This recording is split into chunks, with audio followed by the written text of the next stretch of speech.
The first race of the season for the GT4 European Series is about to get underway. Welcome to Imola. Welcome to yet another strong season of GT4 racing. Welcome to another bumper grid as well, which is just about forming up now. The pit lane has been open for a few minutes. The cars making their way round onto the grid for a race which will have, of course, mandatory pit stops, driver changes, and, as I've been saying, another massive grid. It is fantastic to see GT4 looking so strong. The grid sheet covers 2 sheets of A4, and although it's a Porsche on pole position, we've got 9 different manufacturers represented on the grid. This promises to be absolutely wide open, especially given the relative pace of some of the co-drivers. There's no one standout clear favourite, I wouldn't have thought, for this opening round of the championship. David Addison and Ben Constanduris trackside. Ben, entry list and pin, stick one in the other, you might find a winner, I guess. It's been such a competitive qualifying session we had this morning. Many different brands, many different cars featuring, and of course qualifying is done by a single driver, but we have both drivers participating in this race, meaning, okay, the order from these guys this morning is about right for the first drivers, but then we get the second drivers in and it all completely mixes up. Yeah, in the case of a Pro-Am car, it'll be the Pro that starts this race because they had to qualify for this race. In other words, they had to do Q1. But in the case of the Silvers, where you've got, in theory, 2 very evenly matched drivers, then the team can decide who does Q1 and start this race. 5-minute board, as you can see, is being shown, and the grid ready to go. Pole position is where you'll find the bright blue Porsche. So because the road turns to the left, pole position there is on the inside of the circuit, and that car is going to be started, number 22 Porsche, the pole car, by Vincent Andronico, with there Jim Pla lining up alongside. So that's the car that's second on the grid for what is now the Acodis ASP team, and Jim Pla will hand over to Jean-Luc Bobelic when we get to the pit stops, and I suspect, as is normally the case, that he'll go about as far as he can in the window. Yeah, absolutely. The third place car, interestingly, when I was down in the paddock just a few moments ago, still had work being done on it. Quite late off the jacks. Most of the cars were on the floor getting their warm-up procedures done, but the 81 car that we're about to see involved in various fracas in the second qualifying session, including contact with another car. Whilst there's no signs on the car of that contact, it was very, very late onto all 4 wheels. They were changing quite a lot on the front suspension of that car and really working to the very, very last minute. So don't know exactly how that car feels in comparison to what they had at the start of qualifying. Well, there's the car that's third on the grid, number 81 Mercedes. Simon Gachet will go first in the Mercedes. And we have, as I say, less than 5 minutes to go now to the start of the formation lap. And we'll hopefully have a full complement. The Alpine that we lost in qualifying was considerably damaged, but a very smart Alpine and a quick one this morning from the Arcadia racing team, Pierre-Louis Chauvet and Johan Boris Scheier. That, again, I would have thought is a car that should be there or thereabouts, especially in the hands of Pierre-Louis Chauvet. Let's not also forget that we did actually have a red flag at the end of the session. It was only 30 seconds before the end of the session, but for those that were still pushing for that last lap pace, and there was cars that were continuing to prove as the circuit got warmer and warmer, this might not be fully reflective of what the grid should be, as people might have missed out on that fastest lap at the very, very end. This car on the pole position for the second race in the hands of Gus Bowers, but lines up 5th, the first of our Aston Martin. So that's Porsche, Mercedes, Alpine and Aston Martin in the top 5. In the top 7, we can include Audi in that as well. Gus Bowers, just to, I know, look ahead at race 2, but he will drive the second stint in this race, doing a good job because that's a new car for him. So adapting to it very effectively. Watch that come the race. There, lining up 6th on the grid, is Kenton Koch, new to Imola, new to the car, and new to European circuits. So a lot to learn, but doing a good job. So the American driver 6th on the grid. And then 7th behind is going to be the Israeli driver Rui Mirhas, back for another season in the Audi that he shares this year with, there it is, Urban Bastard, and that's been quick in the hands of both drivers over the course of the day thus far. Yeah, so we did have an entry list of 49 cars overall coming into the weekend. We did lose the speed car Audi in practice yesterday, reared itself into a barrier and lost and basically didn't have the spare parts to repair the rear end of that car. We don't have the 36 Alpine on the grid either. Poke my head into the awning there. They are working on it, and I think we will see it out for tomorrow's race, but just simply not enough time to get that car fixed. So we are down to 47 cars on this grid. That 39 car, though, should have lined up pretty high up in the on the grid, I think, row 8 or 9. So we will have a hole there, I imagine. So, yes, indeed. So the Alpine had a lot of front and rear damage, and it was, as we said at the time, given a bit of an assist in going off the racetrack. So by the 81. That's right. Yeah. At which they received a reprimand, but there was no further action on that, really. So it was considered a racing incident, even though the Alpine did suffer massive damage. So hopefully, as you say, it can be made good for tomorrow. Right, we are just about ready, I think, for the start of the formation lap. The race director, Steve Burns, has got everybody where he needs them to be on the grid, except for that a Toyota that's in the pit lane. Just going out of shot. From where we are, we can see pit out, but we can't see over the wall. So there is it looked like the front of a Supra that is there. That we'll see in a moment when the cars go past the pit lane.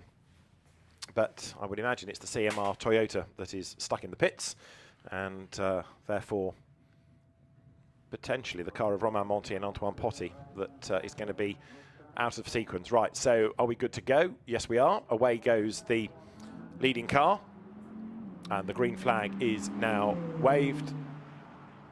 So that releases the cars for the formation lap. There you can see the Toyota in the pits ready to go, but whether that's because of a problem or whether it was just that the the team missed the pit lane closing time, I couldn't tell you, but the net result is it's been trapped in the pit lane and we'll have to go from the back now. And there was also one other car that we didn't see in qualifying 2, if you remember, the number 7 machine, that is on the grid and will go in this race. Okay, so Vincent Andronico starts on pole position with Jim Clark lining up alongside him.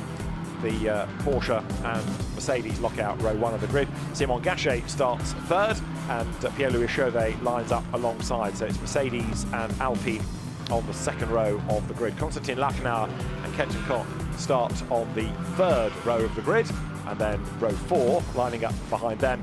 Roy Muirhouse, the Israeli driver, and Alex Fontana, he should be one to watch, I would have thought, in the Century Porsche Ticino Cayman, the 718 Cayman. On the 5th row of the grid, the British driver Tom Canning with Spaniard Luke Ibanez alongside. He had a suspension breakage late in the session, but they got the car out for Q2. Then there is Manuel Herrero and Nico Verdonk on the 6th row of the grid. Nico Verdonk should be one to watch, I would have thought, coming up from there. Then you have the Toyota in the hands of Etienne Shelley alongside Henrik Still. Partly that Toyota, in fairness, is in the pit lane. Greg Gilbert starts only 15th, a long way back, with Anthony Beltoise in the Pro-Am Audi for Company. Simon Terman is next, with then lining up 18th on the grid aboard number 24, Hugo Sassa. Julien Brichet with his self-run Alpine is next. Alex Hartley for Allied Racing is alongside him. 21st is Ruben Del Sart, second generation racer. The experienced Antoine Leclerc starts 22nd on the grid. 23rd is where you're going to find Luca Bosco, and lining up alongside him is Mikhail Loboda with the WNS run Porsche.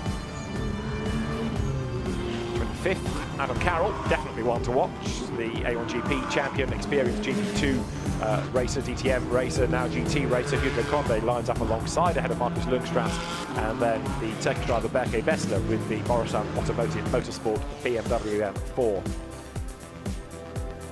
Jean-Brice Mehler is next with Gabriela Yilkova for Company on the next row of the grid. Gregoire de Moustier is a long way back, so also is Wilfried Casarbon. Those are two that you can anticipate making some progress ahead of Darius Raponge and Jeremy Lassoudier for Team Full Motorsport next on the grid. On the 18th row, there is Felipe Bava and Yagish Gedik. And we've got a second formation lap being undertaken. Just to continue with the grid, Michael Blanchemin and Benjamin Ricci are on the 90th row of the grid. Row 20 is where you find the NM Racing Team Mercedes of Stanislav Safronov and Romain Monti alongside him ahead of Paolo Maloney, and then lining up 42nd it is Alban Lagrange. GC Junior Vincent Guizy is next with Johan Vannerum alongside. Then it is Cyril Salai, who had a spin in qualifying, number 119 in the hands of Gonzalo de Andres.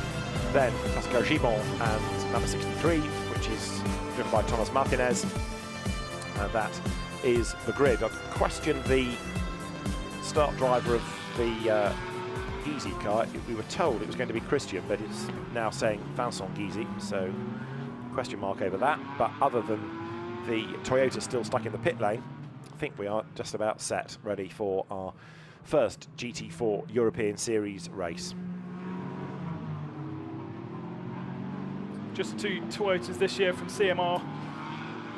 The number 8 and the number 66. Tiny screen's not yet explaining which of those Toyotas might be the end of pit lane, but they are not benefiting from these 2 formation laps to warm up everything. They'll have to pretty much go fresh into the into that first corner with very cold tyres, very cold brakes. It is going to be number 66 starting from the pit lane, so it's the Antoine Potti car. Antoine Potti and Romain Monti. So that's, I can't really why it's starting from the pit lane, but it is starting from the pit lane. There it is. So it was quite near the back of the grid anyway, suggesting it may have had a problem, which they've elected to try to resolve. Anyway, that's going to be a car to watch, isn't it, to see what progress it can make up through the field. Yeah, I wonder how much would affect that red flag had on this grid order. So many cars would have been on a last lap pushing. But perhaps certainly a few drivers out of order when you look at the likes of, as you said, Adam Carroll down there in 27th position. Gregoire de Moustier in the 30s as well. Yes, there are a lot of drivers that, and this is one of the beauties of such a big grid, you know, you can't have everybody up in the top 10, something has to give. So sheer weight of numbers kind of sorts that out. But the field now then coming up towards the completion of the second formation lap.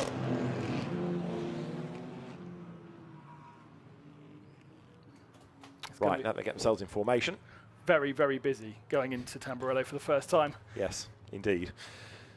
So the last time GT4 European Series was at Imola was 2020. It was a smaller grid that year because, of course, a lot of the drivers are AMs, pay to race, and either couldn't or didn't want to travel or couldn't be seen to be racing with the state of their businesses and the state of the economy.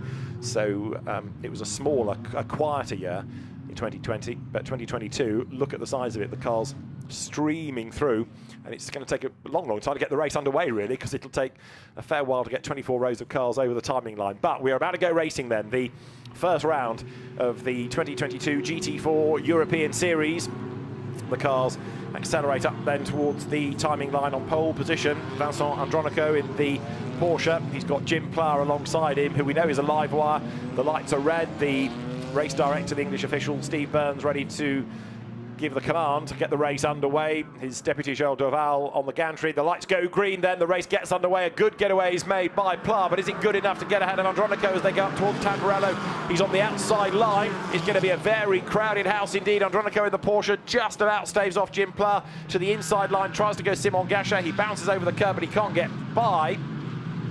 Out of the pit lane goes the Romain Monti, Antoine Potti Toyota, chasing from the back. It's got a lot of traffic to work its way through, but a good getaway by the Porsche. Andronico leads. Yeah, no sign of yellow flags as well, so they've all managed to get themselves through the first chicane, which is absolutely wonderful, especially as we had 3 wide at least going into the first chicane with the Aston Martins running side by side. It does look as though Nubers in the number 5 has managed to clear Lackenbauer, so up to 5th position from that car around the outside into Tamburello. But an amazingly clean start from everyone so far. Very impressive, apart from, it wouldn't be Tosa without a spinning Team Full Motorsport Audi. They did it a lot in qualifying. Jeremy Lesoudrier having his turn of a spin. So I think that's one for pretty much everybody now out of the Team Full Motorsport squad. The Toyota 66 from the pit lane, as I say, has joined in. That'll be worth watching now to see what progress can be made as the field streams through Acqua Minerale for the first time. Make the climb up towards the Variante Alta. And another of the Audis busily trying to get through the traffic. So Porsche versus Mercedes up front. But a good getaway by Vincent Andronico, new to the championship, and looking impressive as the cars stream through. But he's not dropping the Mercedes duo, is he? So both Plower and Gachet going with him. Both of these drivers have been in GT3, very adroit in GT4 machinery as well. 4th is Koch, 5th is Lachenauer, and then the Alpine of Chauvet in 6th spot. All about the curbs, this circuit. Which ones to use, which ones not to. Aston Martin into the gravel. Off at high speed has gone Hugo Conde and Andy Noah's car. Yeah, so Hugo Conde off the road. Sorry, Andy Noah off the road. So at high speed, Andy Noah drops it. Right, leaders go through, and the margin at the end of the opening lap, 0.6 of a second. Now, is that car going to be okay in the gravel? Can it be hoiked out of the way under local yellow flags, or are we going to have an interruption? We will see. Here it is again. I think he got squeezed to the outside and wheels on curb and or grass, and traction broke. But either way, the car is well and truly in the gravel. No argument about that. Just looking as we completed that first lap, who are the biggest losers, and certainly Jean-Baptiste Meller in the 55 down to 31st position. So he lost plenty of positions. Obviously, the biggest loser being Andy Noah. That car didn't complete the second session of qualifying either. So Hugo Conde actually hasn't really turned much of a wheel in proper competition so far today, and unfortunately won't get a chance to sit in the car either for this race. No, indeed. And Andy Noah's debut in the championship hasn't lasted very long either, sad to say. The French driver. Well, did he get himself out the gravel? Yes, I think he did. Yes, yeah, out and back. Yes, okay. He's badly delayed, I'll grant you, but he is going. And the Alpine of Antoine Leclerc, you mentioned, wasn't going to take the start anyway. So the survivors battle on, and Vincent Andronico is leading, and he was by 0.6 of a second. He's got Jim Pla breathing down his neck. Simon Gachet is still there in 3rd spot. Remember, of course, that there is a mandatory pit window in the GT4 European Series. It comes between 25 and 35 minutes, and it's 89 seconds pit in to pit out. 39 seconds of rest plus the drive time. So here they come over the line for the race lead. Andronico it is up front, Pla 2nd, Gachet 3rd, and then after that, the Aston Martins not quite keeping up with the German cars, are they? Because there, look, Kenton Koch under attack from Lachenauer, falling away a bit.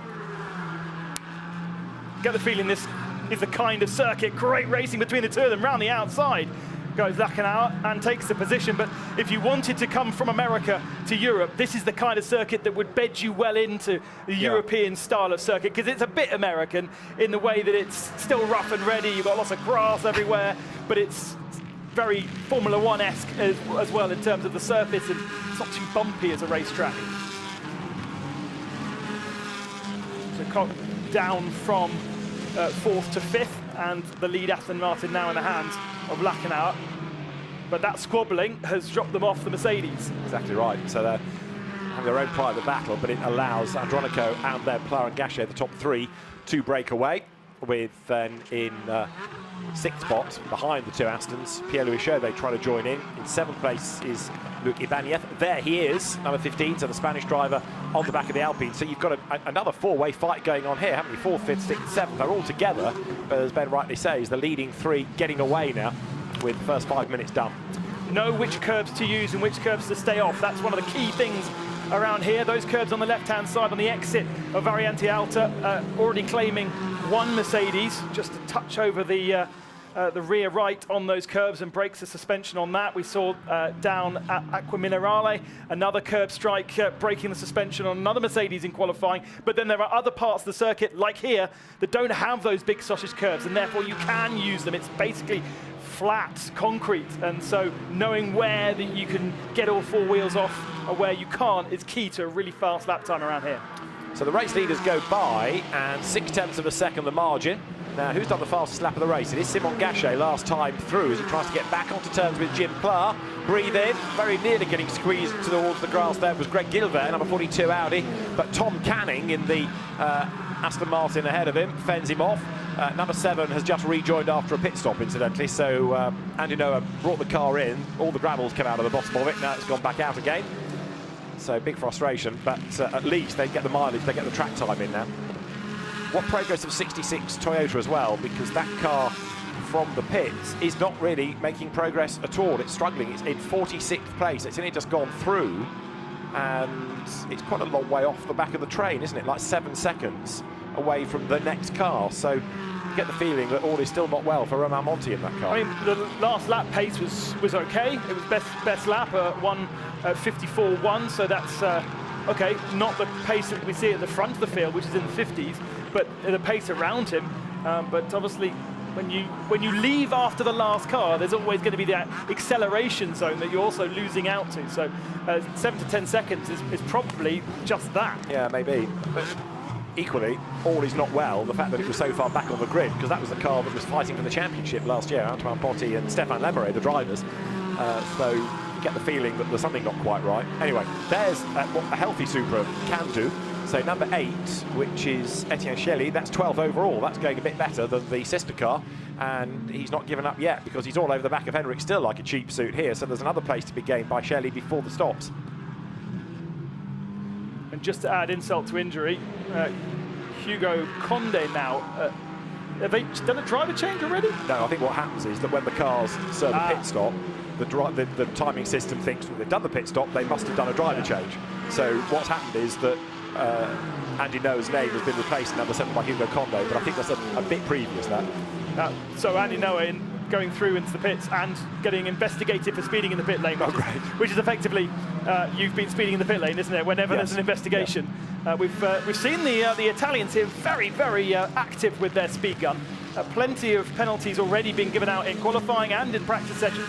Somebody dipping their wheel into the gravel, or is it a bit more serious than that? I think they've all survived, but you're right, somebody who's exploring the outer reaches of the road, that's for sure. Number 21 Audi there trying to gain ground, so that is Anthony Beltoise. Couldn't quite find a way through on the inside. Good to have Anthony Beltoise coming into the championship. So battles rage on up and down the order. Number 14 of Rui Miohaus looking for a way past Alex Fontana. Now Fontana, I would have thought, might have been able to take a place or two here, but he's actually on the defensive, isn't he? And it's the same sort of car as the one that leads the race. New to the championship this year, the team as well.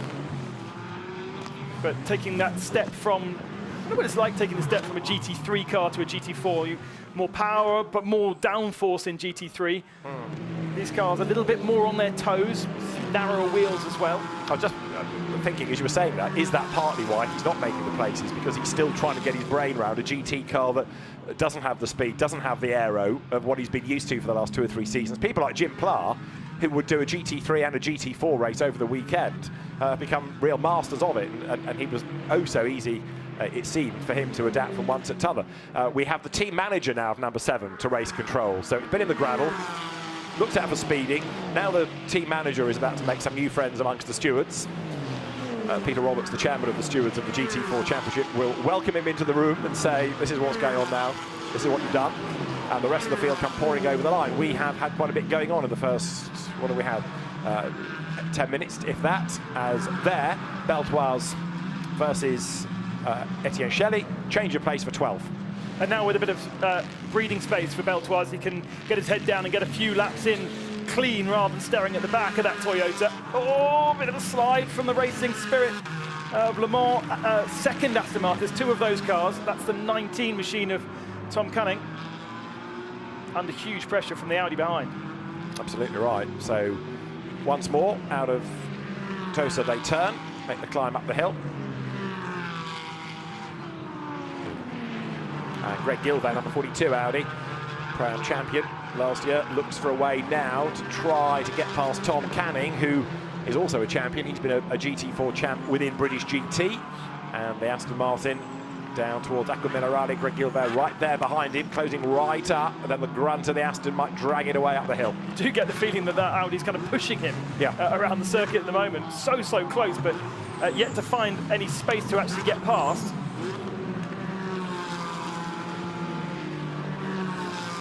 And Romain Monti, incidentally, is catching the pack, but he's still mired down in 46th place, the last driver on the lead lap, of course. So for the race lead, Vincent Andronico doing a very good job here, keeping at bay the more experienced Jim Pla, Simon Gachet, and the field up towards the completion now of lap number 6. There's Alex Fontana going through, still being chased by Rui Miohaus.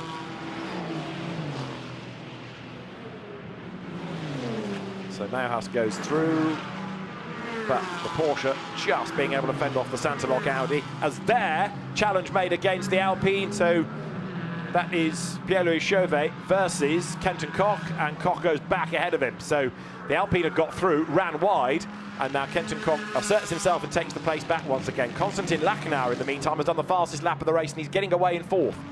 Yeah, that's where Kenton lost the last position, wasn't it? Going into Tamburello, and a really late dive from Chauvet down the inside. Can he shove his way past? Oh, holding on around the outside. It's never going to really work there because Piratella also goes left, unless the Aston Martin's got the grunt up the hill. Pierre-Louis Chauvet rather than Chauvet, because a bit of pushing and shoving goes on. He gets back through though on the inside. Bold stuff, forces Kenton Koch wide, but the little Alpine goes through. This is one of the fascinations, the great things about GT4, because you've got the little Alpine, little it seems, versus the big Aston Martin, but power works at some parts, the nimbleness, the handling works at others, and it gives great racing. Absolutely, and they're inviting also Ibanez behind in the Mercedes to join the party with that little squabble at the first part of the lap. Get the feeling, as you say, that the Aston Martin does have the legs on the Alpine in certain parts of the circuit. But where Kenton seems to be a little weak is going into Tamburello and perhaps through the Ravazza, but that shot really shows how difference in size of the two cars. Absolutely right. Yeah, the Aston sort of towering over the Alpine, and the Mercedes is not a small car either, is it, with that long bonnet. Behind them is the Porsche, so you've got evidence here of all the variety that you can have in GT4 racing. Through the traffic there goes Simon Gachet, but for fourth place it remains then just the Aston ahead. Right, number 10 there, Konstantin Lachenauer, goes third, so gets himself ahead of Simon Gachet, one more place gain. Lachenauer here going strongly, now that he's got out of that battle with Kenton Koch and can drive his own race, it's a good race. Yeah, really strong so far, and this is a new team to GT4 European Series, racing at Spirit by Le Mans, Swiss team. And running two cars, great to have them at the sharp end straight away. And a little bit of breathing space for that next three-car battle. Chauvet, Koch and Ibanez. It's actually now 1.5 seconds separating Ibanez and the Fontana-Meus battle that we were watching a little earlier on. What about the lead gap? Half a second, isn't it, still between Andronico and Jim Pla? So you now start to think about the pace of the second drivers. This could be quite intriguing. We had a very different GT2 race earlier on with a result that came out of nowhere, in a sense, given really it hinged on the pace of a driver in the second stint.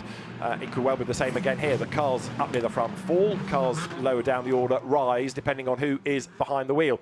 Another of the good things about double driver races. So number 5, Kenton Koch, you've got to say he's looking very impressive for somebody that doesn't know Imola. Chauvet's being a little bit ragged though as well.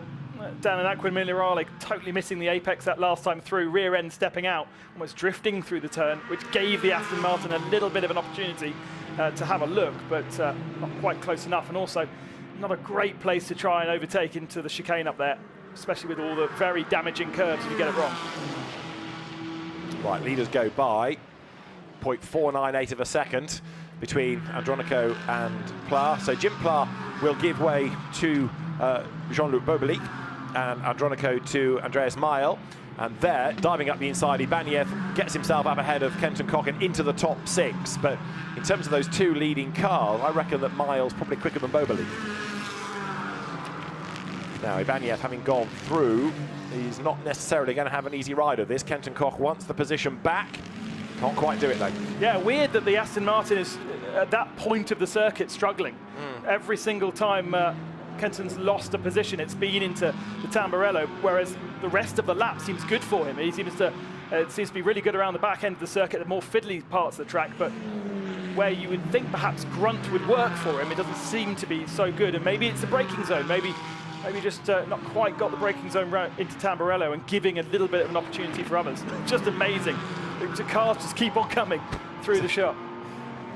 As you've made the point, we've lost a couple already from the initial entry, but GT4, that was a slow burn in a sense. It took quite a few seasons really for it to kick in, but once the manufacturers started building cars rather than tuners doing it, it made a big difference. And for the race lead, here you've got two of the top brands, Porsche versus Mercedes. The Allied Racing Cayman bounces over the curb. The pressure just starting to tell possibly on Vincent Andronico. We've got a yellow flag in the first sector So has something happened around Tamburello potentially? Leaders come through, and as they blast up towards the timing line, forget just how long this section of the circuit is, because they come out of the last corner and it's only just in the background they've gone over the timing line. Again, Imola, like a lot of circuits, start and finish lines different places. Into Tamburello they come, and number 7 has stopped. That's why we've got a yellow flag. So Andy Noah, having been in the gravel, been in the pits, looked at for speeding, team summoned to race control, car now stopped. Yeah, stopped or fallen off the track. Well, it just says stopped on the message line of the screen, so we're going to go full course yellow, I can tell you that much. So wherever it stopped, it needs moving, and the full course yellow process is underway, because there's a 20-second notification, then there's a 10. 2, 1, full course yellow now, full course yellow. And Steve Burns, the race director, you hear, confirming with the teams. Oh, and some get the message and some don't. And the net result of all of that is we've got a bigger problem to sort out, because now we've got 2 cars off the road and a further one damaged. 24, is that? 21. I think it might be Hugo Sasser's Aston Martin, which has got a lot of front damage, and there's a wheel in the road and there's debris all over the circuit. So the full course yellow, some got the message, some didn't, but actually now we've got a bigger problem to sort out, because there's debris on the track, there's liquid on the track, there are 1-2 cars stationary and a third somewhere out of shot, plus number 7 that we needed to retrieve in the first place. And that's the one that got away, kind of, somewhat mauled. That was an Alpine, wasn't it, number 29? That is Matthew Herrero's car. Yeah, so these cars within the top 20 as well that have come together. Matteo in 17th going into that start of that lap. Brichet, I think, might be the Alpine that's parked up on the entrance to Tamburello. Okay. And then it's Sasse in the 24 car, which has...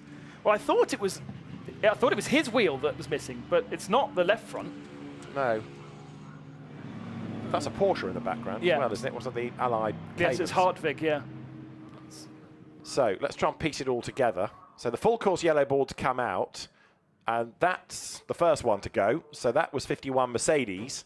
So he survives it, but others weren't quite so attuned to the full course yellow board. So the Porsche slows, and there, wow, Hugo Sasser did not and couldn't slow down in time. The others had done what they were told to do, which was to go to full course yellow conditions, and Sasser, because he was going too quickly, had nowhere to go.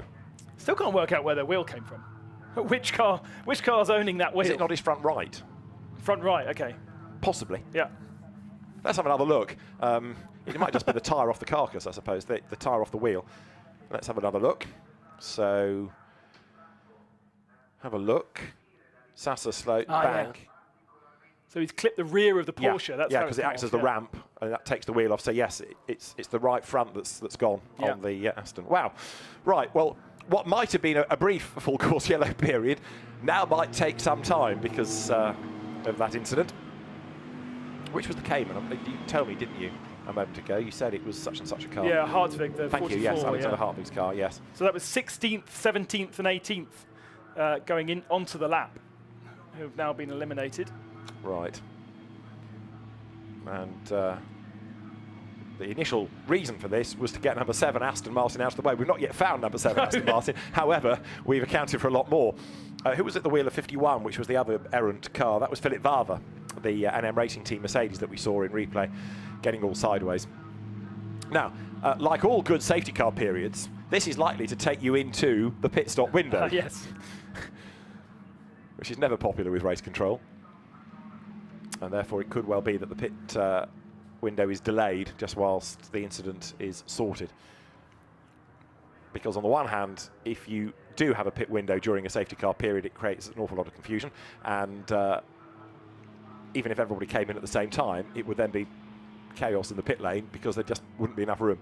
So it might be that the pit window is delayed a touch. However, we'll wait and see what Steve Burns elects to do, because his other priority here is to try and make sure that the incident is cleared up as soon as possible. So that's why there's the team of officials doing this in race control. You're pointing at Adam Carroll, who sadly is on page 2 of the timing. And hasn't yet completed this lap, which has been under full course yellow. So an issue for his McLaren potentially, somewhere in the 3rd sector, or maybe an issue with his transponder. But he was up in kind of 25th position, something like that, and he's now on 39th, as I say, yet to finish this lap. So we're hoping he's not been involved in a drama somewhere. So that's the leading car. That's the very, very smart Cayman in the hands of Vincent Andronico. And let's have a quick look at how we got to this point of the race with Andronico versus Pla away from the line. Vincent Andronico taking the advantage into the first couple of corners and being able to keep Pla at bay. So Andronico leads, and Ben was saying at the time it was a good clean start. Everybody had got themselves through the first few corners. Well, the one exception to all of that was number 67, Jeremy Le Soudier, looping the Audi. Then, by the end of the lap, number 7 disgraced itself by Andy Noah dropping into the gravel bed. And we had this good fight going on between Konstantin Lachnauer and Kenton Koch. And another fight was between BMW number 11 of Jagish Gedich and the Mercedes from the Sellerslach team, Luca Bosco, diving through on the inside. Pierre-Louis Chauvet got ahead of the Kenton Koch Aston, but not for long, as the Aston switched sides, powered back through coming out of Tamburello, and then it got very, very close on the run up to Piratella. 2 cars touched. The Alpine thankfully got away with that, being roughed up by the bigger Aston Martin. And then we had some more good fights, including Greg Gilbert coming through around the outside of the Villeneuve chicane and getting himself up into 14th place. Then the full course yellow boards came. 51 didn't slow down in time, so Philip Varver had to take to the grass in avoidance. And another one that didn't get the message in time or at all was Hugo Sasser, who suddenly found 2 slow cars ahead of him, couldn't avoid the Porsche nor the Alpine, launched himself over the top and between, took a wheel off, put debris all over the racetrack, and has resulted in not only the full course yellow being extended, the safety car is on track, ready for a safety car process, and as I was suggesting, the pit window opening is going to be delayed as well. So the pit window is going to be delayed, and as I say, the safety car has gone out. We're not yet under safety car procedure, but it is on the track, ready to position itself to get to the race leader. The incident being attended to, so the cars are cleared, the road will be cleared, and then we'll go to safety car, because the safety car can go quicker than you are allowed to go under full course yellow, so the pace increases, therefore it's a little bit safer on the restart because tire pressures and temperatures come back up. It also has the effect, of course, of closing the gaps, which adds to the drama of the racing. Safety cars. Pit window opening is delayed until we are under green flag conditions. Pit window opening delayed. So says the race director Steve Burns, just confirming what we'd seen on the screen. Pit window opening is delayed. Yeah, safety cars breed safety cars, people say. So again, one of the downsides to having everyone bunched up is that there might be a little incident on the restart. But of course, once we get to the green flag, many people will be thinking about the pit stop, because that's the next priority for them. The window will remain the same length, but it'll just be put back within the race. Yeah, and you need, if you've got your slower driver in the car right now, then you would want to be getting in as soon as possible, especially when, and we finally get a chance to see the rear end of that Alpine, which has really been peeled away by the contact with the Mercedes a bit earlier on. And I was looking for it as they came past here. I was waiting to see it come past, because it's done a couple of laps like that, but clearly there is a bit of damage, or too much damage, to that car to be able to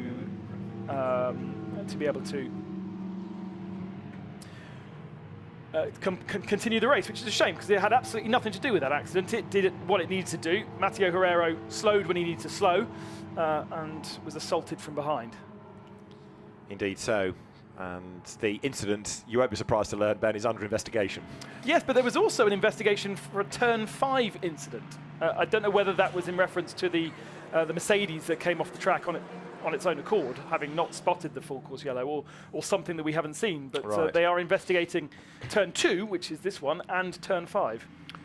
Well, that's Alexander Hartvig's car being retrieved, so the circuit is pretty clear. The marshals have done a cracking job, actually, to get the debris off the road, especially with cars circulating, and to now be in a situation where we are almost ready to get the safety car procedure underway. And there it is. The safety car is ahead of the leader, so it's all done very, very well, this option to put the safety car out, let it circulate at a quicker pace so it can either be caught or go off and overtake the cars and find the leader itself. You don't have to have these situations where, as you often have in UK races, if you miss the leader, then it all becomes a bit of a mess trying to trace him. But it works out very, very well. This Vincent Andronico is the leader from Jim Pla, and then Constantin Lachenau. Simon Gachet has dropped to 4th ahead of Pierre-Louis Chauvet, and Lucky Vaniev is in 6th place.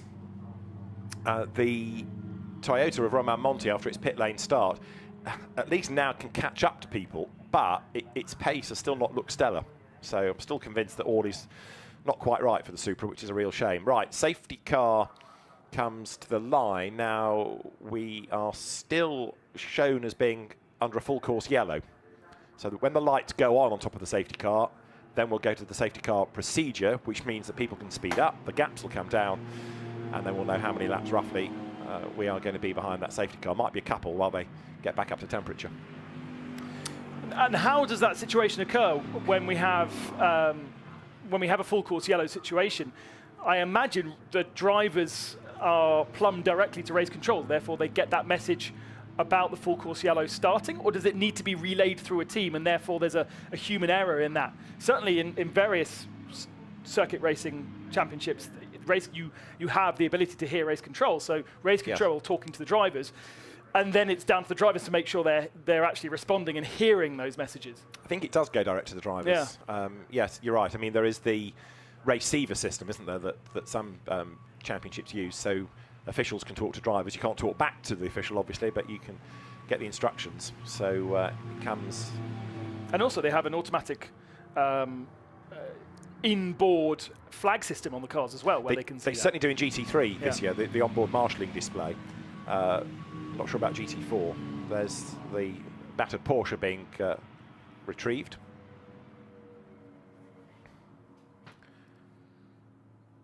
And the safety car on track will be, as I say, shortly deployed officially. So the cars, for the moment, of course, relatively speaking, quite strung out around the circuit, but that will change once the safety car procedure is instigated. We've got 31 minutes of the race to go. All of this, of course, counts within the hour. Yeah, so now you hear the cars accelerating. Safety car procedure now. Safety car procedure. There you go. It's all confirmed on the screens. So safety car we go to. So yeah, as Ben was making the point, engine notes change, cars go quicker, cars catch one another, and so we have one line, hopefully one long line, ready for the resumption of the race. Still beautiful weather here in Imola. We were expecting the clouds to roll in and a little bit of rain, but it came earlier because we did have rain for the GT2, or splattering of rain for the GT2 race earlier on today. But really nothing that affected too much the circuit, just a little bit greasy at points. But looks like a beautiful evening here in the Emilia-Romagna region of Italy. And for the drivers then, they are coming to the end of their stint, because it won't be long, of course, once we go green, that the pit window will open. They might get a lap. Was that a lock-up from number 50, the Paolo Melloni BMW, as he hustles on, trying to catch the cars ahead? Oh, he's got a puncture. That's why he's got a lock-up. So, has he run over some debris? But Paolo Melloni's car with a punctured tyre, he's got to get that to the pit lane. And, of course, you can't do that as part of your mandatory stop, because the pit window isn't open yet. The pit window will open at the end of the safety car procedure. So when the race restarts, you can do your mandatory stop, but something like that, it's going to be an additional one. And does that mean that you can go in directly? Safety car will be in this lap. Safety car will be in this lap, and then the pit window will open. So I would assume you've still got to do one lap before going into the pit lane, rather than pitting on the lap that the safety car comes in, because ideally you want to be pitting when cars are not quite up to speed to benefit from the slower speed of the cars on track, but I don't think that would be allowed under the wording of that particular message. Well, we'll see what the teams do. Those that have already thought of that and have checked and asked the question will be on the ability to benefit, I would have thought. But from Paolo Melloni's point of view, he's got to limp to the pit lane with that puncture, do that, and then come back in virtually a lap later and do the regulation change. And we've still got cars coming across the start-finishing line. some 30, 40 seconds behind our leading car. So even though the safety car is coming in, we certainly don't have a bunched field. No. Are you expecting green and purple sectors now from the back as people have to do a qualifying lap to catch up? It's not far off. Right, so that's your race leader, isn't it? That's Vincent Andronico. And the lights are still on the safety car, but we're told it's going to be in at the end of this lap. Now the lights are off as it comes over the brow. So we're good to go racing this time. And the way that he's positioning the car suggests that Vincent Andronico is certainly not going to pit at the end of this lap. He's going to try and steal a march over Jim Pla on the restart, try and bolt away. Now that pit stop, that safety car, not great news for Jimmy Pla because he's a fair bit quicker than Jean-Luc Bobelic. So any margin he'd stretched over the pack behind is kind of going to be eradicated now. And if Jean-Luc can't match Jim Pla's pace, it's going to be very, very hard indeed to hang on to second place. Right, so we're good to go racing. In your own time, Vincent crawls down towards the Rivazza left-hander. Wasn't there a regulation, certainly in Formula 1 years ago, that you had to stay within a given amount of time close to, I'm not structuring this in English very well, but you had to be within so many cars' lengths of the safety car. You couldn't drop too far back. Yeah, to stop you from being too slow. Yeah. Anyway, Vincent Andronico does it his way, and he accelerates clear. With 27 minutes are on the clock. We go green once more. The pit window is open, so you could come in now because it's there on the screen. It's official. It is open. So pit open. Everybody comes steaming over the line, and Andronico leads with Pla second. Lachenauer is third. Gachet is fourth. Chauvet is fifth. Sixth is Ibanez, and Greg Gilbert comes in. And also in Berke Besler. So, yeah, the mandatory stops are cycling through. Yeah, so if you were at the head of the field, you couldn't because the pit lane only opened once the green flag flew and you've passed pit in. But if you're further back in the field, then you can benefit from that. And as we've seen, the first of the cars to come in is the 42 of Gregoire Gilbert. So it's going to be a mad dash into the pit lane. We've got another of the Alpines there, rally crossing its way out of the Villeneuve chicane. That was Pierre-Louis Chauvet then, who drops back behind the Kenton Koch Aston, so he falls to 7th, and it might be 8th in a moment because Alex Fontana is breathing down his neck as well as they make the climb up the hill. But they are side by side. Porsche on the outside of the Alpine gives him a hip and shoulder. No thanks, says Fontana. I've not had any of that. So that's two bits of contact at that part of the racetrack that Pierre-Louis Chauvet has been in. So Chauvet now comes down the hill. He's still clear of Fontana, but he's got sharp elbows, hasn't he? We do also remember, though, that the pit window is open as the same amount of time that it would be in a normal full 1 hour race. So these are your faster driver. Keep them in as long as possible, as long as there's no contract to say that the other driver has to do a certain amount of time in the race. And we've got the back marker, the BMW right in the way here of our leaders streaming through. But let's not expect to see these guys at the front of the field coming into the pits too early because they want to benefit from the faster driver. Adam Carroll, you were talking about, he is out of the race. Broken suspension, the team thinks, sadly. So Adam Carroll out of the race. Big, big shame, but we look forward to seeing him and Tim Whale back on track tomorrow. Right, the pit window, as you see, is open. Any more takers? No, not yet. Look, one in there from midfield, but as Ben makes the point, quicker driver trying to be maximised here. So if possible, stay out, stretch some gaps. And it also means now that the race leader has got to get through back markers. In other words, cars just rejoining after a pit stop. So finally, the Porsche has got something ahead of it, even if it's a slower car. And out of all of this, has he managed to pull away a bit from Jim Pla? Possibly, yes. I think Jim was delayed in the traffic. So there he is. But he's got Konstantin Lachenauer behind him. Lachenauer getting better and better. This is great news, isn't it, for Andronico now, because it means that he can pull away whilst Jim Pla is under attack for second place. That's really frantic, isn't it? Kenton Koch on the outside of Tosa, losing a position again through there as more of the competition filters past him. Oh, and our very first car into the pits, Gregoire Gilbert, under investigation for speeding in the pit lane. His pit stop actually was about 4 seconds slower than it needed to be as well. 1:33 through the pit lane. You could be as fast as a 1:29, which everybody else was, and he's actually lost a position to Will Burns' BMW in the stops. And he might lose more if there's a penalty to come, or Fabien Michel, his co-driver, who's now at the wheel of the car wheel, yes.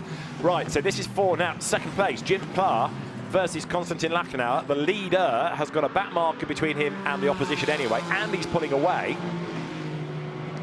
So all of a sudden, Vincent Andronico looking very secure up front indeed. Andreas Mayel will take over that car. And we'll see whether he's miles faster than the opposition. To the end of the lap, then they come, and Andronico from Pla, from Lachenauer, Porsche stays out, Mercedes stays out, Aston stays out, 4th is Gachet, stays out, 5th is Ivaniev, stays out, 6th is Koch, stays out, 7th is Chauvet, stays out. There was one that came in, I think, out of that little gaggle towards the bottom end of the top 10, but it was Rui Miojas. Right, 2nd and 3rd, side by side. And Lachenauer does it on the inside line. Goes 2nd, coming up to Tamburello. Good move, that. Good pass. The two of them were compromised by a slower Mercedes that they had to put a lap on. And so they were about a 2nd slower than our leading Porsche on that last lap. Look at the traffic that these guys have got to deal with now. And that was a major factor, I think, in the pace of the Mercedes over the start and finishing line and into turn 1. Chauvet is so loose in that Alpine. Great driving, but more akin to a rallycross than a circuit race. Fontana dives through the traffic then, tries to get up the inside of the Ricci family Mercedes, and does so, goes through. Got to clear the traffic. Some of these traffic cars, which are 1 lap down, are you know, at the pace of the leaders. Yeah. But of course, because of the way that the pit stops have panned out, they find themselves right in the mix of things. The lap is 150, and pit stops is 129, 130. So if you were 20 seconds back, then you're right in the mix of it. And right in the way is that Team Full Motorsport Audi that very nearly got in the way of the 2nd and 3rd place fight there. So Jim Pla giving a bit of a squeeze, and over the curb goes the Audi. Gachet's back up with them as well, but with 22 minutes of the race to go, this 2nd and 3rd place battle's really come alive. Konstantin Lachenauer getting better and better and better as the race wears on. Pla and Gachet in the Mercedes trying to get the place back, but that Aston is doing a very, very good job indeed. It's going to be handed over to Gus Bowers. Don't forget the man that's on pole for race 2. Gachet being really, really aggressive in the traffic, which is, when you speak to endurance races, what you really need to be. Look how close he is now to his teammate Jim Pla, as from 2nd position, Lachenauer brings the Aston Martin into the pit lane. Yes, he does. So Lachenauer from 2nd into the pits, and Pla and Gachet, the two Acadonis ASP cars, fighting out for 2nd. That's the one. Yes. It's the Ricci family, I think, that is the ACA company, or ACA is part of their group of businesses. Down the pit lane there is the Pierre-Louis Chauvet Alpine, crumpled on the side. 22 though, staying out, Vincent Andronico. So the Allied Racing Porsche going very, very strongly. But you see, Andronico can do 49s, 50s, and at the moment he's doing 52s because of all this traffic. Is it actually the right thing to do now to remove your faster driver, put the car in a different path of the circuit, and not be compromised by all these slower cars around you? And exactly that. The good teams will be looking at the tracking map and trying to work out what a pit stop would do if you did it now, if you did it in a lap. Because with so many cars, the danger is whenever you do it, you end up in traffic of some description. But you're right, I mean, it has to be addressed. Down the pit lane goes Gus Bowers. Down the pit lane there goes the Alpine then. So Pierre-Louis Chauvet gives way to Johan Boris Scheier. And those two are going to come out in a beautiful, quiet piece of track. We've been standing here for the last 15 seconds with nobody coming past our window. So that's really going to work out for them to get their heads down and get some good, fast laps in, whilst our top 3 are in the 52s and having to deal with all this traffic. Still more cars to get past. This time Pla's done a good job, and Gachet throws it down the inside into Ravazza to get past as well. Indeed so, as the race-leading Porsche pits this time, does it not? So Vincent Andronico will be in, and that's going to give Jim Pla the race lead because he stays out a little bit longer. So surely they can only get one more lap out of this stint, but that is the leading car. So Pla and Gachet have stayed out for another lap. Andronico gives way to Andreas Mayel. Ibaniev is in, number 15. Kenton Koch comes in, Alex Fontana comes in, and Andreas Mayel then is ready to jump on board. Good stint there, that by Vincent Andronico. Absolutely. Replay here of cars leaving and overtaking, leaving the pit lane. That right, one to look at, isn't it? Well, he didn't cross the white line. He chose to go the other direction, so doesn't fall foul of that rule. But also, why was the Camaro not getting up to speed? It should be accelerating at the same rate as the cars around it.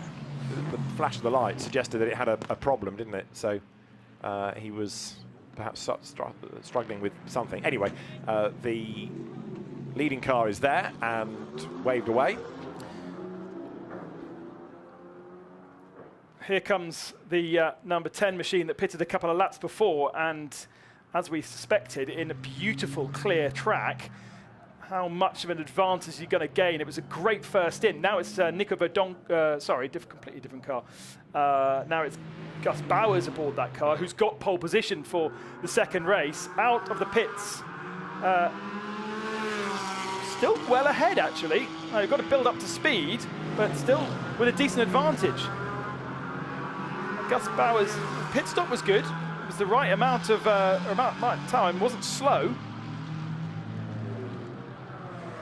Okay, so there is the Porsche hanging on to the advantage. Andreas Mayel then having now to get used to the car, the feel of it, what the track feels like as well. In second spot, it will be Gus Bowers, and Pla and Gachet now pit, so they will feed back in at the end of this next lap. So then we'll start to see what the true order is once the last pit stops have been taken, but they have left it right to the very end, haven't they, those two? So the Acodis ASP cars, the ASP bit is Autosport Promotion, which is Jérôme Policon's team, and they've been virtually in formation on the track, so they are in the pit lane as well. Now, Jim Pla in replay gave the BMW a bit of a tag, and like opening a can, peel back the rear valance on the BMW, peeled it from the car. It is very lucky that that wasn't a much larger accident. We've seen, I think you saw in Formula One that happened to Mazepin and Latifi in exactly the same place. Just the way the circuit bends to the left kind of encourages cars to come together. Not what you need. Left front contact. Has there been a little bit of damage to that Mercedes in the process? Well, right now, Gus Bowers' pace looks better than that of Andreas Mayel, doesn't it? Because he's closer by the end of the lap than he was at the start. So the Aston Martin type of car that's been very competitive at Imola in seasons past in GT4 racing, right there on the back of the Porsche, up towards the line they come. Driving standards flag being shown there. Look for number 26, which is now Benoit Lisson. But as the leaders go by, Jean-Luc Beaubelic is going to be third. He's just left the pit lane. And 81 rejoins now Eric Debard, and he's going to be fifth, because I think I'm right in saying that the number 15 Mercedes of Enzo Juliet has split the ASP cars. He might be able to jump ahead of Beaubelic. We'll wait and see what's going to be at the back of the next shot, because this is for the lead, admittedly, but then for third, yes, I think Enzo Juliet has cleared both of the Acodis ASP Mercedes. And a big slide there, Gus Bowers with his leaden right foot trying to stay on the back of Andreas Mayel. So the racing spirit of Le Mans Aston in second place. The Allied Racing Porsche ahead, but potentially the danger now is Enzo Juliet in third in the NM Racing Mercedes, because he's not having to defend. He's got a clear racetrack ahead of him. So he's on the attack, I think, bringing down that gap. And we've got two more team managers, one from Santalok and the other from JSB Competition, heading to race control. That could all be to do with speeding. 42 was under investigation, wasn't it? Yeah. Do team managers have to sign a document to say thank you for my penalty? I wonder if they do. Yes. So that's probably what that is. Exactly. Yeah. And we have a change for the lead. Because through goes Gus Bowers then. So the Aston Martin, we know it's quick in his hands from what we saw in Q2, goes through, picks up the advantage, and moves clear then of Andreas Mayel and starts to pull away. Well, he's made short work of the Porsche, hasn't he? What was that, a lap and a half? Was very impressive, and an easy overtake in the end on the drag out of Aqua Minerale up the hill, not even in a braking zone. What I can't work out is how the Ibanez Julie car, the number 15, has got himself up into fifth position, because I'm sure Ibanez wasn't that high up the field pre-pit stops. He was there or thereabouts, wasn't he? He was in the top 10, and I think benefited a bit by the gaps coming down thanks to the safety car. And I need to look at the pit stop times to give you any more evidence. No, I mean, they were all pretty consistent. Yeah, they weren't markedly quicker than anybody. Others around him weren't markedly slower. But I think the safety car rather played into their hands. So the car's accelerating there. You can see out of Tamburello. Race leader then is Gus Bowers, the quick Brit. Could be on for a maiden GT4 European Series win here. He was a little bit overshadowed last year because he was in the second of the United Autosports McLarens. And as Charlie Fagg and Bailey Voisin went on to win the championship, and Gus had his own accident at Zandvoort, you might remember, then most of the attention went the way of the other car. But here, different team, different car, and he's doing a very, very good job up front. He led by a second, having got past Mael. Now, the lap time of Gillier, much quicker than Miles, so the gap second to third is coming down as well. We've just seen a change of position here. Boberlik losing his 5th position to Shearer, and now Bastard looks to the inside into Aquamirano, not a place really want to throw in, mainly because that first part of it's so fast. There's not a big, heavy braking zone.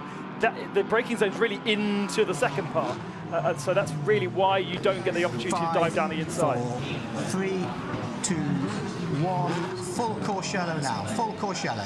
And that is the reason why Antoine Potty has had a moment. And couldn't have been in the car that long, Ken. So, no, only 2 or 3 laps after the pit stop. You're right, but the car's off the circuit down at Acqua Minerale, and you need to get it out of the way, because if anybody else goes straight on there... Oh, is that another car involved that's just heading up the hill behind the yellow flag? Another car parked? Yeah, parked himself nicely in the access road. So maybe, therefore, Antoine Potty got there with a bit of help, if there's another car involved, potentially. Anyway, full course yellow procedure. So we've had one full course yellow that went to a safety car, now a full course yellow that may end up as a safety car, and 80 is the other one. Aston Martin of Verdier.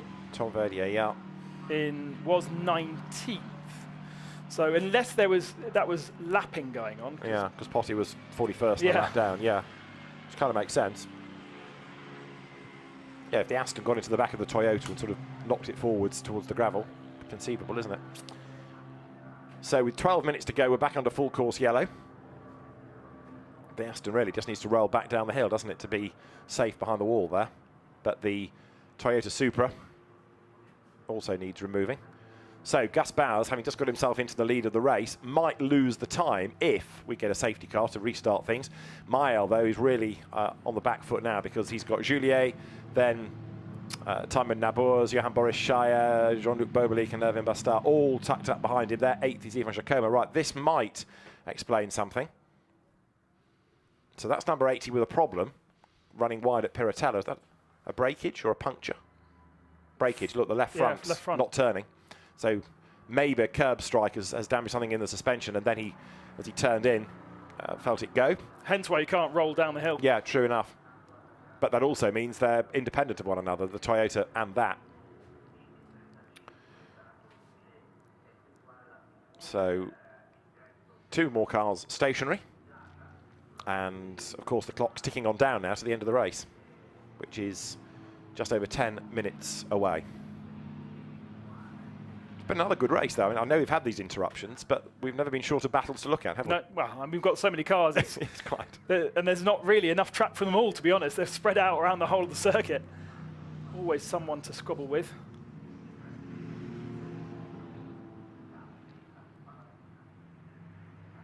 I had a feeling that there was going to be a bit more progress from the Nabours, Kenton Koch Aston Martin. It might have been going backwards in the hands of Koch in the first stint, but with Nabour aboard that machine, new to him for this year, of course, but it did feel as though he had the pace to get himself back into podium contention. And actually, where we sit now in 4th position, that's quite a lot better than pre-pit stops. And really, the 2 big losers out of that were the 2 ACA cars, with Boberlik now in 6th and Debar now in 10th position. They were effectively 3-4, 2-3. But in fairness, they are still 2nd and 4th in class. So if you look at it in pure Pro-Am terms, and I don't mean this rudely, they are the AMs. You've seen the pros. Jean-Luc Boberlik employs Jim Pla because he's quick, and he kind of compensates for Jean-Luc not being so quick, or as quick. But yeah, in terms of class points, well, Jean-Luc Boberlik is still 2nd in the category. The danger, though, for him is Ivan Jacoma in number 718 Porsche that's been taken over from Alex Fontana, because that could yet gain a place. Now, 76 is being investigated, Jean-Charles Redelet and his Alpine, for stopping after the window had closed. Safety car's just gone onto the circuit, by the way, so we're heading safety car once more. And again, it's largely because if you've if you can have a full course yellow, let's say to pick up a bit of debris, and it lasts for 10 seconds, that's fine because the tyres haven't lost much temperature. But if it's a lap or two, if it's 4 or 5 minutes worth or longer, then tyre pressures are dropping, tyre temperatures are dropping, so getting them to go quicker before they're released racing is a safer option. Yeah. Safety car procedure now. Safety car procedure. So there you go. Good and nice quick progress from race control and the marshals down there at Aqua Minerale. So it does look as though we might get a couple of laps worth of racing before we see the checkered flag. And there's the safety car ready to pick them all up. So it's all perfect. This lights are on. The order is the order. He's in the right place. The next car behind is going to be the leader. And the instruction will be given, off you go, put your lights on. And so safety car sets off.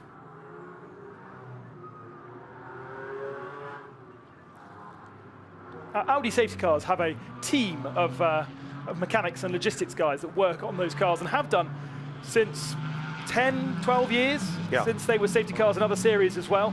That same team drive them around the whole of Europe, maintain them, make sure they work just like any other team for any other car in any other category. Quite impressive to see. They aren't simply brought to the circuit, given to a driver, and off you go. There is Audi have a team around them to make sure they never break down, because obviously that would be kind of embarrassing. And of course, equally, it's the same crew driving them week, event by event by event. So they know the procedure as well. They know what the car does. So they are therefore able to push when required, because when you're trying to go quickly with race cars behind. Safety car will be in this lap. Safety car in this lap. You need to push, you need to go hard. Right, safety car in this time, says Steve Burns, who is the race director. And as soon as he's called for a checkered flag at the end of this, he's got to adapt, as in fairness to Ben and I, to virtual racing, because he's then stewarding the esports competition, which is part of the Fanatec GT World Challenge Europe, powered by AWS weekend. So then, the lights will go out on top of the safety car as it climbs the hill, and this is where they were flicked off last time. So on the next shot, lights out. That's going to give us, what, by the time they get back to the line, 5.5 minutes? 3 laps? Yeah. Enough to still shake the order about quite a bit. Yeah, especially given the way that Enzo Julier now has got himself right onto the back of the Porsche of Andreas Meyer. He is a man on a mission. Well, if he fancies the win, then he needs to clear that Porsche quickly to make sure that Gus doesn't scuttle too far up the road. He has a clear track ahead of him, Bowers, and as long as he gets this correct, he's travelling much, much quicker than we saw the first restart. Little jink there to just make sure that everything is as he wants it. Oh, wonderful restart. Absolutely, he's dropped Meyer, hasn't he, completely. So Gus Bowers leads, Andreas Meyer in second spot, and we're getting time penalties added. Greg Gilbert, Fabio Michel, 15 seconds added, and 10 seconds added to number 138 for their pit stop infringements. Right, race back on, 5.5 minutes then is roughly what we had when they crossed the line, and it is Gus Bowers leading from Andreas Meyer, but there, number 5, which is Timon Nabuz, gets into the back of Julier, turns the Mercedes around. They both end up off the racetrack. And can they get going again? If they can, they're going to be a long way back. If not, we might have to have yet another interruption, which would be a real shame. And that now brings Johan Boris Shire up into third place in the Alpine. And the order shuffles again behind. I don't think Julier was expecting to be attacked there by Nabuz. Nabuz coming around the outside to claim the inside of the second part of Tamburello. Bounced across a curb, so did all he could to avoid contact, but ultimately no space given by the Mercedes, and the contact's inevitable. But he wanted to be focusing ahead. Full course yellow coming in 20 seconds because the cars are in a dangerous place. I'm assuming neither of them have got out of the gravel, so of course the danger is that... 5, 4, 3, 2, 1, full course yellow now, full course yellow. What did I say about safety cars breed safety cars? Yeah. So full course yellow called for because of the incident, everyone bunched up, everyone on the attack, and a third full course yellow period.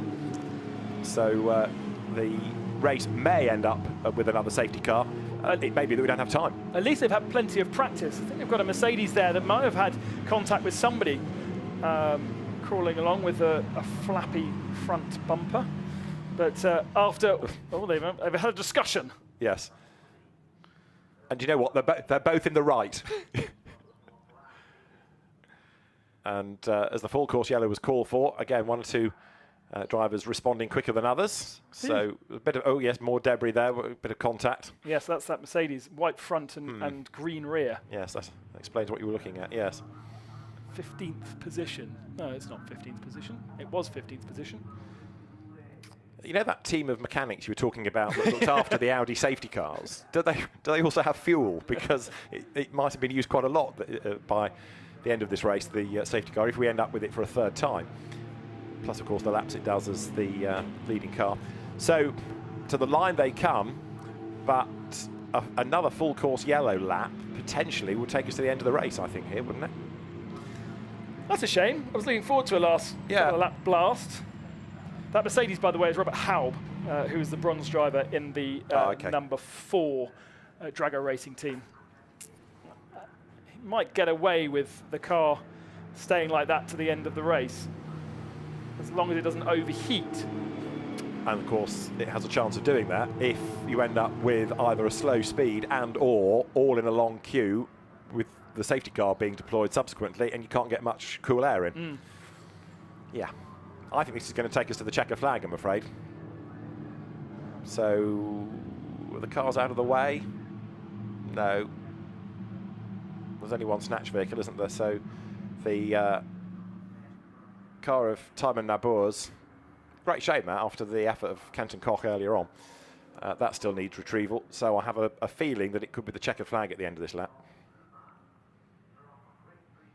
But the race director will do his best to get things underway, but only if the road is safe so to do. Yeah, as you say, by the time we get back to the start-finishing line, with only 2 minutes remaining, I think the flag will be ready to drop at that point. Yeah, exactly. Well, there wasn't many laps to do it, but Gus Bowers did the pass when he needed to do it, didn't he? Yes, he must have looked back on this thinking that was absolutely perfectly timed because he's not done, as you rightly say, many racing laps, but the ones that he did have to do were vital. So it's been a good outcome for Gus Bowers and for the Racing Spirit of Le Mans team, which is a new squad into the championship this year. Another of the losers from that restart was Eric Debar, the number 81 machine, dropping down to 12th. So that is a change for our Pro-Am field. Was 4th in the Pro-Ams, and he's dropped 3 more positions. Will Burns getting the first of the BMWs up to 10th now. Again, hasn't done too many laps. So this is the final lap, and the race will finish on the full course yellow conditions. Full course yellow, the race will conclude at the end of this lap. Thank you, Steve Burns, the race director, then confirming what we were thinking, that it would be a checkered flag at the end of this lap. But yes, I mean, you can't have, really, people working trackside and the race carrying on, so he's left with no option, is he? Yeah, what a shame. It is. The good news, we get another race tomorrow. It'll be a different grid. Yep. Yes, it's the same drivers, but a completely different start grid. And the people that are in this stint and haven't had many racing laps, they will be hopeful that it's a clear first part to tomorrow's race, and they can go racing. But Gus Bowers will be grinning from ear to ear. And it could be quite different conditions as well. 20 degrees out there at the moment in the sun, but potential for rain tomorrow morning, or at least overnight. Right, so it could be a damp circuit. So it could be a damp circuit for them. And it's not exactly been a warm weekend thus far, so it might take a long time for it to dry out. Yes, I think we saw ice on some of the pieces of equipment that have been left outside overnight. Such was the temperature when we arrived this morning. So, checkered flag is going to be there, and the cars then make their way up towards the line. And it's going to be a win then for Gus Bowers and for Konstantin Lachenauer.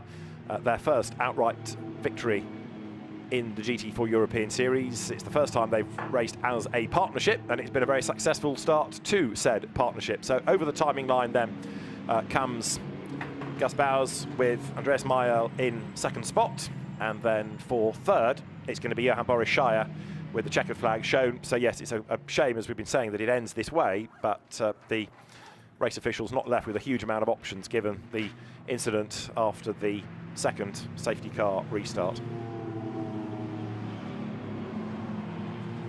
So as far as the classes are concerned, honours in silver to Gus Bowers and Konstantin Lachnauer.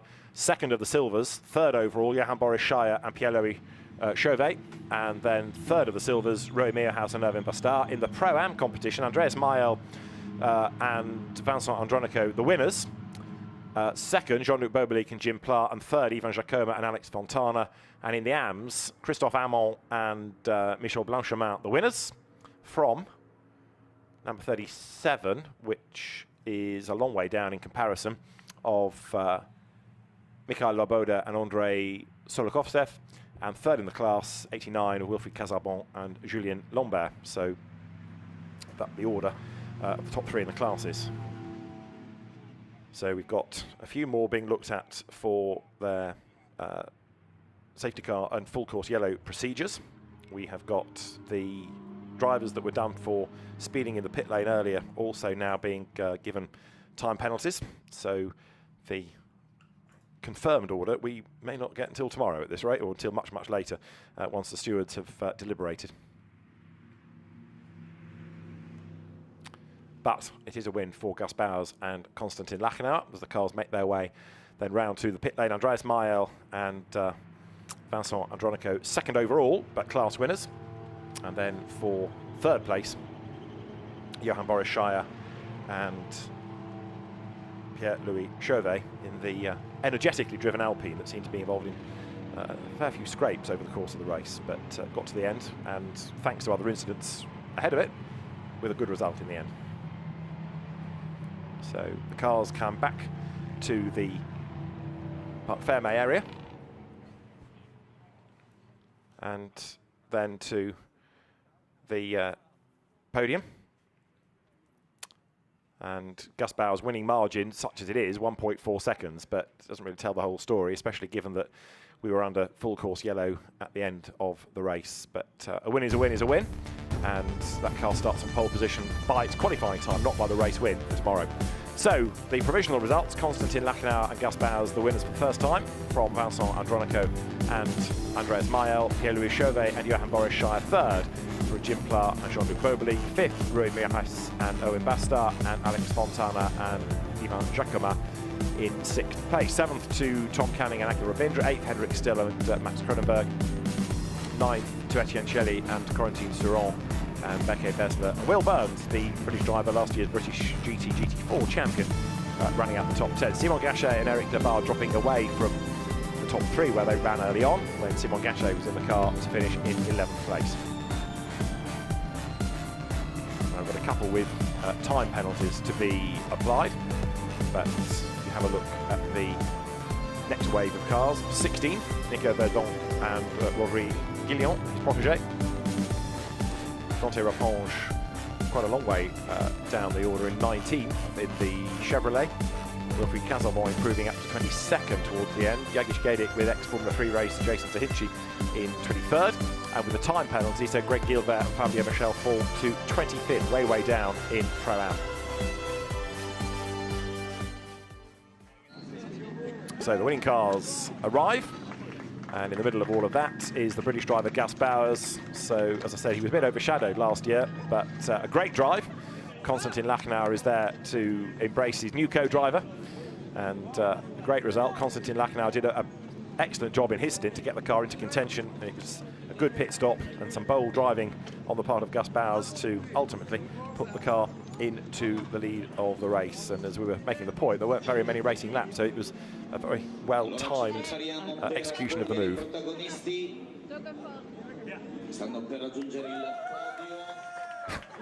A very happy Ivan Jacoma. And Andreas Mayel taking a class win. Right, let's hear from very happy winners, no doubt. Konstantin Lachnauer, Gus Bowers victorious, and there with Gemma Scott. Konstantin, the smile said it all as Gus pulled in here. Just so pleased with that result. What a great start to the partnership. It was incredible. I mean, it was an incredible race, incredible start to the season. I mean, the team did an amazing job with our Aston Martin Vantage GT4, performed extremely well throughout the whole stint. Gus here did an amazing job as well, crazy. So honestly, just looking forward to the future in the season, and yeah, just thanks to everyone. And Gus, that last part of the race seemed just so chaotic. Yeah, completely. I mean, it didn't seem as chaotic as a Constantine stint. He did all the hard work, but all of those full course yellows, it was quite off-putting, but once again, the team just did such a good job. This Aston Martin has been absolutely wonderful. So yeah, good start to the season for sure. Absolutely. Well done once again, boys. So Gus Bowers and Constantine Lachenau absolutely delighted. And for the racing spirit of Le Mans team, excellent result. And this was the bold move that put Gus Bowers into the lead. He was not hanging around to get ahead of Andreas Meyer, who still looks delighted with his class win. But the Porsche not having quite the pace to repel the challenge of Gus Bowers. Great drive to give him the race win, but Pro-Am honours, as I say, to the Porsche drivers. So, Vincent Andronico and Andreas Meyer second overall, but significantly winners in Pro-Am. You're the youngest driver in this championship and a fantastic result, a class win.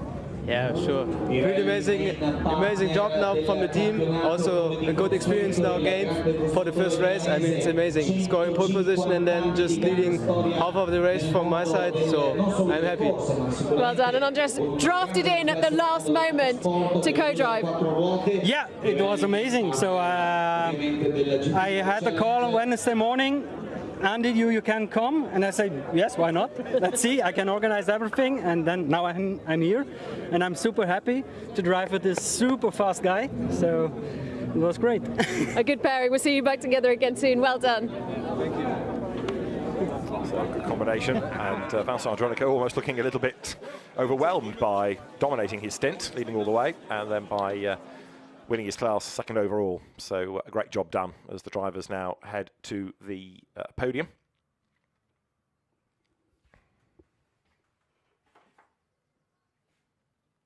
Now, what about the third place drivers? Pierre-Louis Chauvet, Johan Boris Scheier in the rather battle-scarred Alpine. Pierre-Louis, it was a difficult start of the race, of course, but you put in the hard work. Yeah, exactly. I mean, it was my first race in GT, so first rolling start, and it was quite tricky, but I enjoyed a lot the battle. And Jobo, that last bit there, just so much happening in front of you. I have seen it's quite hot at the end, but I am ready to fighting, and two cars touch and go outside. But we have a good speed, and it's a big comeback for me too, because a long time I am not driving in international. So we expect this result, but yes, it's very fantastic for us. Congratulations, well done. Thank you very much. So the Alpine drivers, second of the Silver Cup contingent. So let's have another look at the highlights, of which there were many, of a very lively race indeed. It began with Vincent Andronico taking the advantage from Jim Clark on the run to the first corner, with the Porsche fending off the challenge, and it was a big challenge for the Mercedes. We had a spin though from Jeremy Lasoudier, and then Andy Noah had this drama in the number 7 Aston Martin off the circuit, heading down towards Rivata on the opening lap. Good battle raged on between Kenton Koch and Constantine Lachenau. It wasn't the only fight either, as in number 11 BMW. Egis Gedic was busy squabbling. Then Pierre-Louis Chauvet got involved with Kenton Koch, the Alpine bouncing off the side of the Aston Martin. It wasn't the only rub that the Alpine would have before the end of the race. Greg Gilbert was trying to make progress in number 42, but ultimately that car would be done for speeding in the pit lane. Full course yellow was called for. Not everybody got the message, so first of all Philippe Barber went off the road, and Hugo Sassa was involved in this sizable accident with two cars that responded instantly to the full course yellow. He did not, and the net result was that a further 3 cars were eliminated from the race, and inevitably that took us to a safety car period. Green flags flew, and Andronico tried to build up the advantage once more. The pit window having been delayed, but it would soon open, and the wave of pit stops taking place. Pierre-Louis Chauvet having another rub, this time with Alex Fontana in the Porsche. The pit lane itself became pretty busy, pretty crowded as the cars cycled through the stops.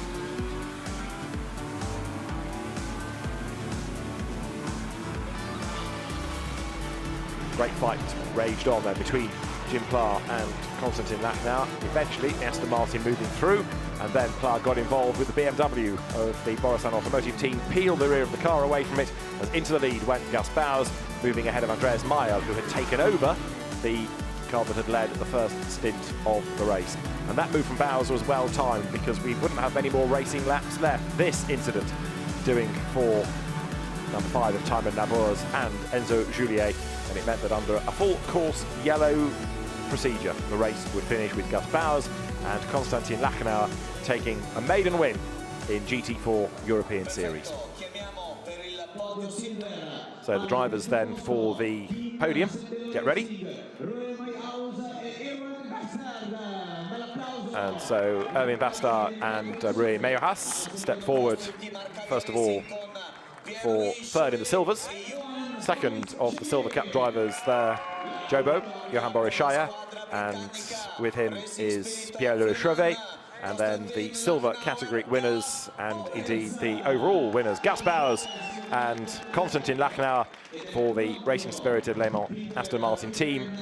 They head to the podium, and the top step for Gus Bowers and for Konstantin Lachner.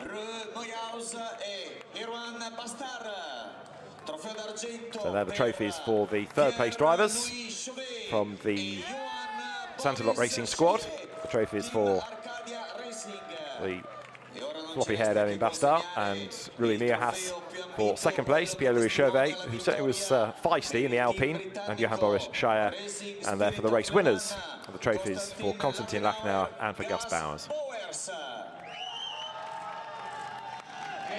So two very happy race winners. Trophy to the winning team as well, to the Racing Spirit of Le Mans squad.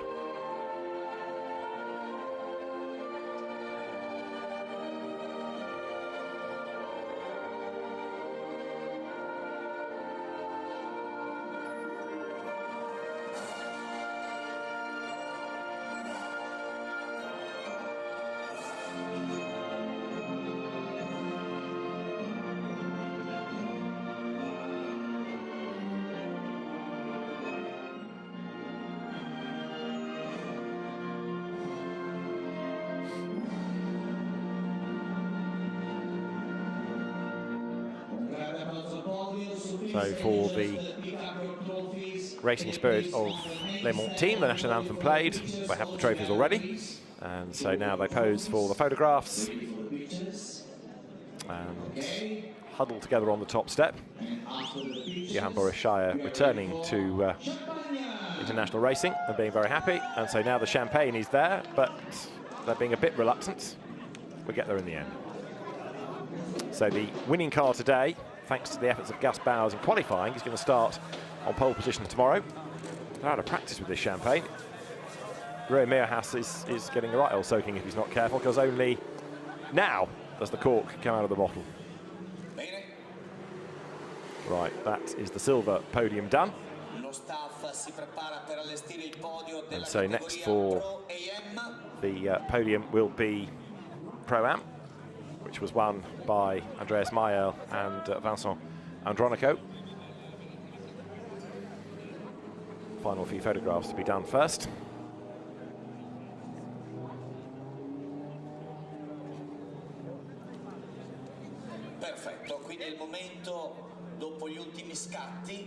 Right, so the trophies made ready by the SRO team, and then as the drivers make their way from the podium, it will be the turn of the Pro-Am contingent to step forward. So Ivan Jacoma and Alex Fontana, there they are, will be first. So the Porsche drivers will step forward once they've been announced. So the Porsche Ticino entered car of Alex Fontana and Ivan Jacoma for third place in class. Second of the Pro-Ams will be Jean-Luc Bobelic, and there he is, Jim Pla. And the top step to Vincent Andronico and to Andreas Meyer as the Pro-Am victors. Andreas Mayol very, very happy, and Vincent Andronico still looking somewhat overwhelmed by the whole experience, but it was a great drive, a great win, and the Allied Racing team with a battered car from Alexander Hartwig, but a category win in Pro-Am thanks to Vincent Andronico and to their Andreas Mayol. So the trophies go for third. The musical soundtrack to all of this, with a number of the manufacturers launching high-performance cars out on track for VIP laps. But for the Allied Racing team, the trophy is about to be presented, courtesy of Pirelli, and with the Imola map etched into the trophy and the flag on the back, Andreas Mayol and Vincent Andronico celebrate a win.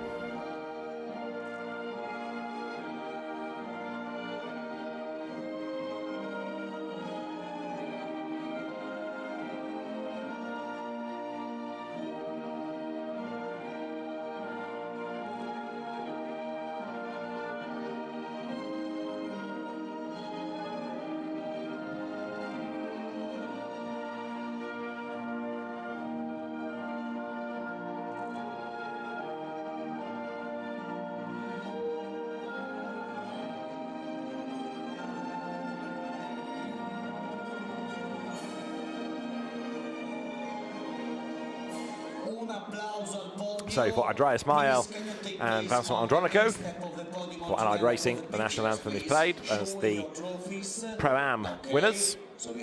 And then the final podium of the day is for the AMs, who will be brought forward shortly.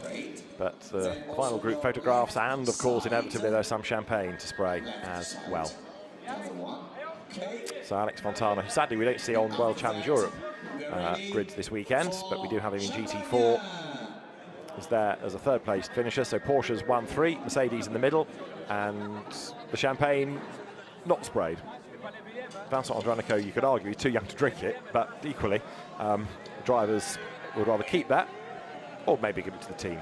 So speeds things up, and it means that the Pro-Ams leave and the AMs are next. So quickly the next bottles of fizz are brought forward, and so too the trophies made ready. And for third in the class will be there Wilfried Casalbon and Julien Lambert. So they will be brought forward in a moment. Wilfried Casalbon, who last year drove a Toyota, this year switches to Aston Martin. So drivers call forward. So Wilfried Casalbon, Julien Lambert for third in the AM category.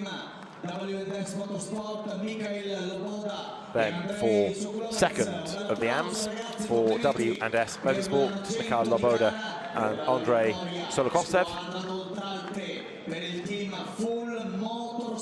But a class win for the Team Full Motorsport Audi of the drivers for Michel Blanchemin and Christophe Amont. They step forward, and no strangers to category wins. The top step of the podium for them once again as the trophies are presented. And for the Team 4 Motorsport squad, after a day of a few incidents, a few spins, certainly in qualifying, it's a good result in the end, and they take the victory. So, big cheer from the team as the trophies go to the class winners.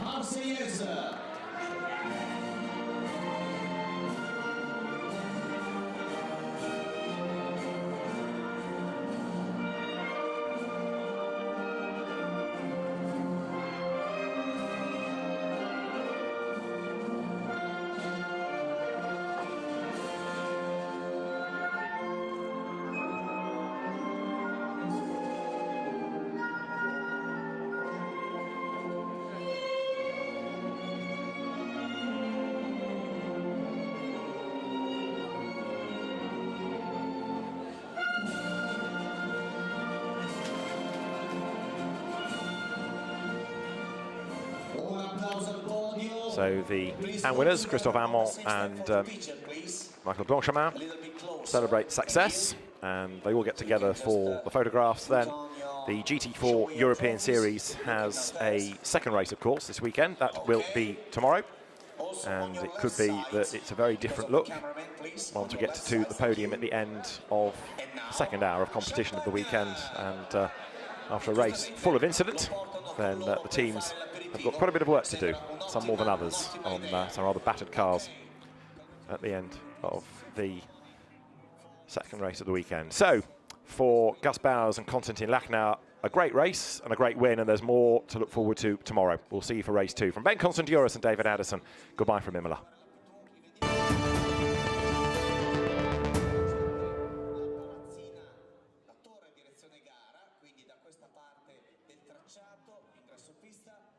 So if you want to just do the pit walk, it's time for the pit walk for all the fans of the Fanatec GT4.